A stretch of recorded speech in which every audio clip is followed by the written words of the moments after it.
Hi guys, Jacob at Knight Rider Shop. Nice hot day today. Had this thing out in the sun. Looking for air pockets. Haven't found not one on this bumper yet. Still got it baking in the sun. Gotta check your corners. Make sure there's no air pockets in the corners here. Sometimes they like to hide.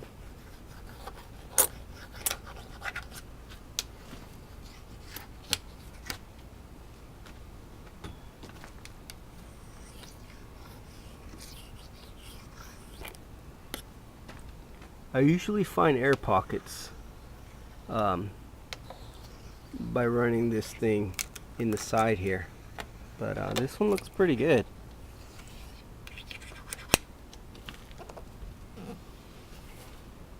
So we'll go into the next part, which is take an angle grinder or air angle grinder, and I'll be grinding this seam line all the way down. That runs all the way across here and stops about right there. So that's what I'm gonna do right now. But yeah, this bumper came out really nice. Not too many imperfections. A couple little spots here that need some filler, right there and there. A couple little stress lines there. Not too many. There's a couple little low spots here. But it's looking pretty good. So now to grind this edge down. Alright, here we got the seam line grinded down. I used a Husky angle grinder. You can buy these at Home Depot, Lowe's, whatever, and use a little air compressor.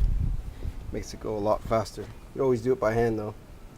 I also trimmed out the fog light area on both sides and trimmed this corner edge all the way around.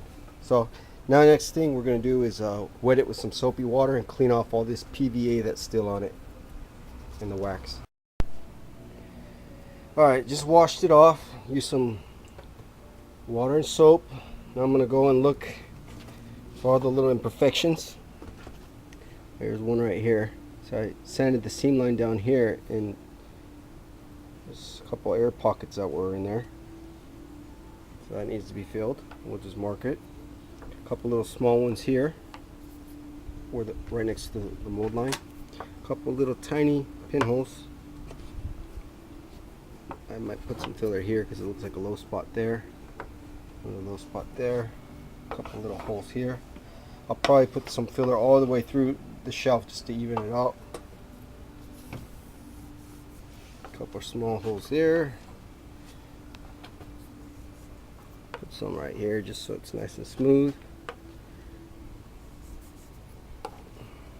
But before I do that, I'm going to still block this out before I put my filler in.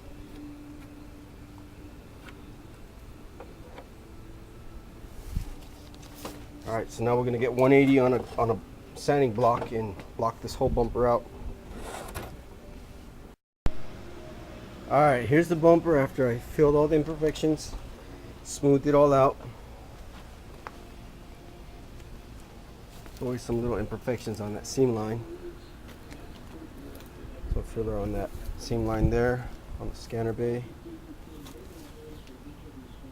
Tiny little chip here that I filled in. And that was just some little pinholes there that I filled. Skim coat. Now I'll be shooting some primer on it.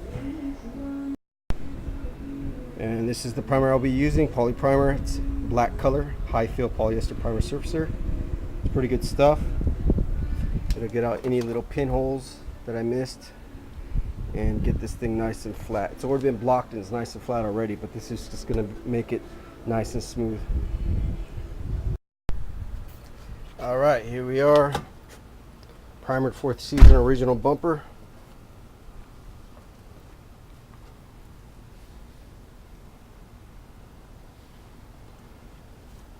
Kind of smelly out here because I just sprayed it. Couple little tiny little pinholes. I sprayed a little heavier there. Filled it right in. Same right here. A couple little pinholes. Kind of kicked it on there. But that's no big deal. That'll sand right out when you block sand. This final block sanding is 320 grit to about 600, depending on what kind of paint you're doing. Some people put primer sealer right before paint too when you're doing your whole car. If you're doing single stage, you want to do it about 320 to 400. Don't go any higher than that, or else you're going to have adhesion problems. Base clear, you can go up to 600. Even some people even go to 800, but I recommend 600. And then you can put your primer sealer, or you can paint right over it. Up to you.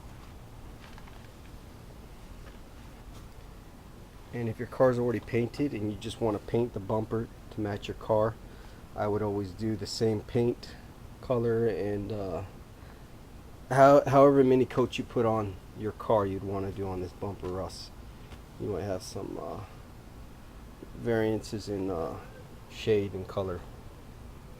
You don't want it more glossy or more orange pilly than your